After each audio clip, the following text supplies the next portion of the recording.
Sebelum kita melanjutkan perbincangan dengan Pak Arianto tadi, kita akan dengarkan terlebih dahulu penelusuran dari rekan kami, Danita, yang saat ini juga sudah berada di lokasi tempat kejadian perkara. Silakan Danita.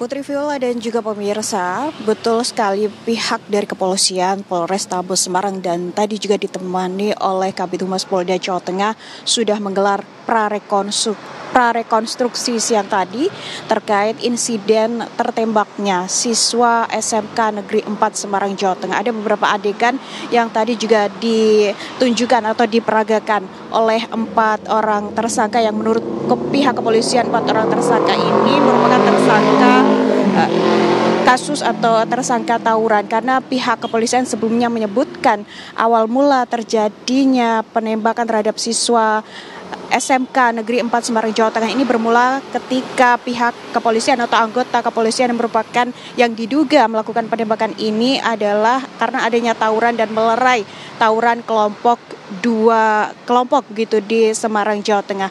Beberapa adegan dalam prarekonstruksi ini tadi akan dibawa dalam proses penyidikan sehingga nanti akan ada fakta-fakta yang dibawa sehingga tidak ada hal-hal yang ditutup-tutupi karena informasinya di lapangan tadi juga ada saksi dan juga pihak Satpam yang menyebutkan bahwa tidak ada kejadian tawuran. Namun pihak kepolisian menyebutkan bermula dari tawuran tersebut hingga akhirnya ada insiden penembakan.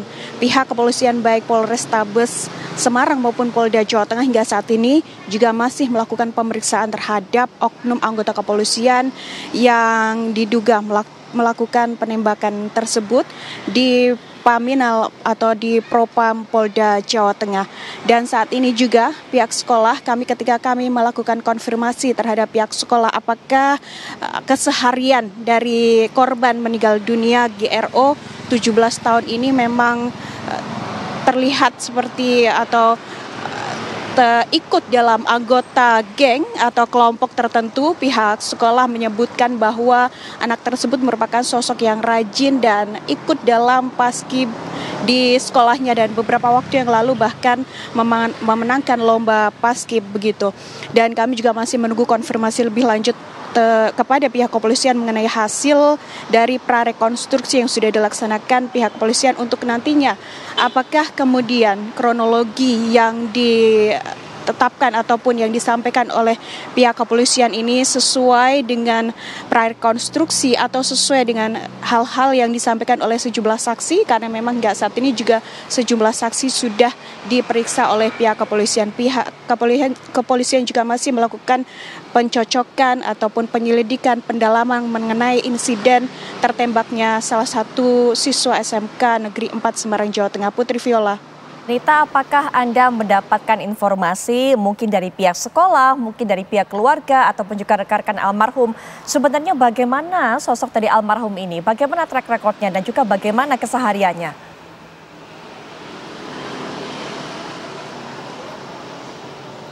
Kami juga tadi mengkonfirmasi rekan ataupun salah satu teman dari korban yang menyebutkan bahwa korban ini ikut dalam paskibra di sekolahnya di SMK Negeri 4 Semarang, Jawa Tengah dan kesehariannya tidak terlihat nampak ikut seperti kelompok atau geng motor ataupun ikut terlibat dalam aksi-aksi kriminal di luar sekolah. Terakhir teman atau rekan korban ini menyebutkan pada Sabtu lalu usai latihan paskib mereka bertemu terakhir kali dan mengungkapkan bahwa si korban ini akan mengikuti latihan pencak silat dan kemudian tidak ada informasi lagi setelahnya karena ada informasi bahwa korban ini menjadi korban penembakan karena disebutkan sebelumnya ada aksi ataupun tawuran dua kelompok maksud kami. Seperti halnya yang disampaikan oleh pihak sekolah yang tadi kami juga mengkonfirmasikan bahwa keseharian korban ini di sekolah ini merupakan anak yang baik, rajin dan ikut atau terpilih menjadi siswa pilihan dalam paskibra di sekolahnya. Putri. Danita, apakah Anda juga sempat mendapatkan informasi dari pihak keluarga apa aktivitas dari korban ini di saat malam kejadian? Apakah memang betul melakukan latihan pencaksilat tadi atau mungkin ada informasi yang lain yang disampaikan oleh almarhum kepada pihak keluarganya mungkin pada saat pamit meninggalkan rumah? Konfirmasi terhadap pihak keluarga hingga saat ini belum kami dapatkan karena memang informasi dari pihak sekolah, keluarga belum bisa dihubungi karena masih dalam kondisi berduka. Sama halnya ketika kami berusaha mengkonfirmasi terhadap keluarga korban yang selamat karena ada 2 rekan korban yang meninggal dunia ini selamat dan dirawat di Rumah Sakit Karyadi di Semarang, Jawa Tengah juga belum bisa mendapatkan statement atau informasi dan juga keterangan. Begitu juga dengan pihak kepolisian yang menyatakan bahwa pihak keluarga hingga saat ini juga masih belum dapat diminta keterangan karena masih dalam proses pemulihan dan dalam kondisi yang masih berduka, Putri Viola. Janita, apakah pihak kepolisian juga memberikan informasi bagaimana prosesnya hingga sejauh ini proses pemeriksaan dilakukan, termasuk juga yang kami dengarkan pemeriksaan dilakukan oleh Divisi Propam terhadap oknum polisi yang melakukan penembakan?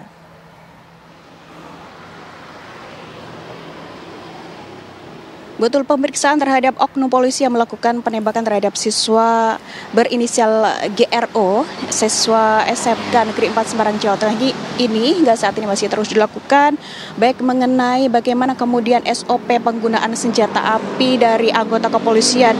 Apakah betul itu merupakan sesuai dengan SOP, melindungi diri sendiri dari ketidakkeamanan ataupun bisa melanggar atau di luar dari SOP penggunaan senjata api masih berlangsung hingga saat ini, Putri Viola, di Propam atau Paminal Propam Polda Jawa Tengah. Baik, Janita, terima kasih untuk informasi terbaru yang sudah Anda sampaikan. Kita akan terus tunggu bagaimana perkembangannya nanti. Sekali lagi terima kasih, selamat melanjutkan tugas kembali. Dari Janita kita akan kembali lanjutkan perbincangan dengan Pak Arianto Sutadi. Pak Arianto, sebelum nanti kita akan beralih ke hal-hal berikutnya, termasuk yang sudah Pak Arianto jelaskan mengenai bagaimana SOP seorang polisi dalam melerai pertikaian, menggunakan senjata dan sebagainya. Ini ada 2 hal dasar, Pak, mungkin yang begitu menentukan. Yang pertama adalah apakah betul pada saat kejadian tersebut memang ada yang namanya tawuran dilakukan oleh 2 geng ini? Karena memang saksi mata di lapangan mengatakan tidak ada, tapi dilakukan prarekonstruksi sudah ada tersangka juga. Nantinya Pak, mana yang kemudian digunakan untuk menentukan fakta, Pak Arianto? Ya, perlu diketahui ya Bu ya, proses menghadapi seperti ini nih kelihatannya Polres Semarang itu paralel ya.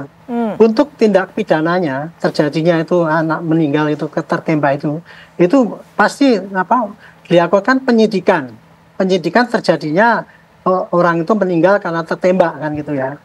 Nah itu pasti sudah ada tersangkanya itu. Ya. Kemudian untuk pelanggaran itu tadi, apakah ini yang menggunakan senjata itu memang memenuhi syarat karena katanya mau bela diri apa tidak, itu Propam yang menyelidiki. Jadi ini semua paralel. Adapun tadi prarekonstruksi itu adalah suatu peragaan kembali ya berdasarkan keterangan transaksi yang ada. Karena bunyinya maka ini ya saksi-saksi yang ada sekarang ini baru dikumpulkan kemudian dicek kembali di lapangan kira-kira gitu. Tetapi apabila ternyata banyak sekarang saksi-saksi yang menyatakan bahwa itu tidak benar kalau teorinya adalah tadinya ada tawuran dan sebagainya, ya pasti prarekonstruksi ini tidak akan begitu saja, pasti nanti akan dikoreksi dengan keterangan-keterangan tambahan lagi. Intinya adalah polisi sekarang punya kewajiban ya untuk membuktikan sebetulnya apa yang terjadi gitu ya. Apa yang terjadi. Jadi kenapa orang ini mati tertembak? Apakah karena tadinya ada tawuran dan sebagainya, itu harus dikaji ulang ya, dicari-cari saksi dan bukti-bukti sehingga nanti ketika disidangkan itu rangkaiannya itu jelas. Tidak hanya dipotong bahwa ini takutnya tawuran, kemudian ini membela diri ditembak, itu nggak begitu Bu nanti. Hasil daripada berkas itu nanti akan pasti diterangkan, itu mulai dari asal mula itu, anak-anak itu ke situnya kemana, dengan siapa dan sebagainya, terus kemudian polisinya ke situ dengan siapa yang menyaksikan, kemudian dia menembaknya bagaimana, kenapa dia menembak, seberapa besar ancamannya. Karena penggunaan senjata api itu ya harus berimbang. Kekerasan yang dilakukan oleh polisi itu harus berimbang dengan ancaman yang dihadapi. Nah, itu yang nanti akan mendalami Propam. Tetapi kalau untuk resersenya itu tadi, dia hanya akan merekam apa yang terjadi di lapangan dan kemudian dituangkan di dalam berkas perkara.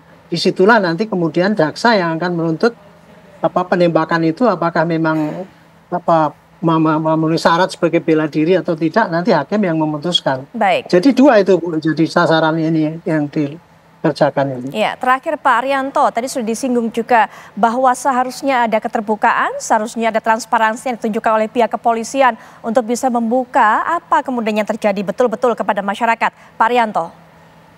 Ya, saya juga mengharapkan begitu ya, karena selama ini kan polisi selalu dicurigai ya menutup-nutupi anggotanya yang berbuat salah gitu, karena tidak terbuka dalam pemeriksaannya itu gitu.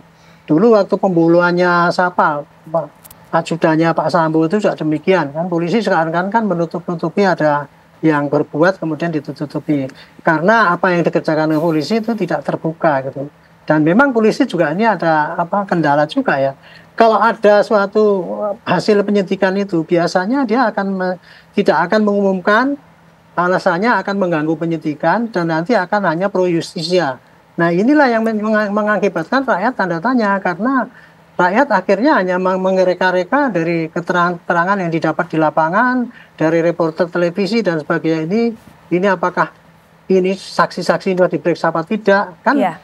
Itu lebih baik, kalau menurut saran saya lebih baik transparan itu apa yang dikerjakan polisi, kerjakan ini. Kita sekarang sudah meriksa ini, hasilnya kira-kira masih belum jelas.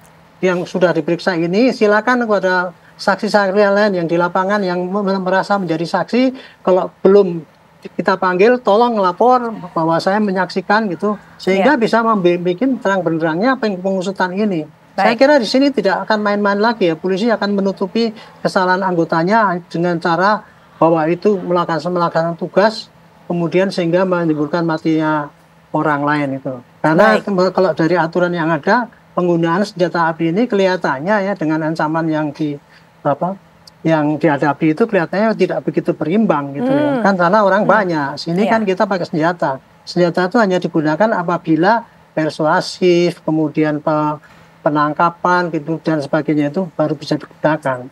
Dan ancaman itu harus betul-betul ancaman yang mau mematikan dia. Misalkan dia sudah mau dibaca hampir kena kepalanya gitu, satu lawan satu, itu mungkin masuk akal kalau itu membela diri. Tapi kalau tidak ya pasti nggak akan dipercaya bahwa itu sebagai suatu tindakan dalam tugas sehingga menimbulkan korban orang lain. Intinya itulah, ada korban meninggal, makanya sudah risiko dari para polisi harus membuktikan apa yang terjadi sesungguhnya.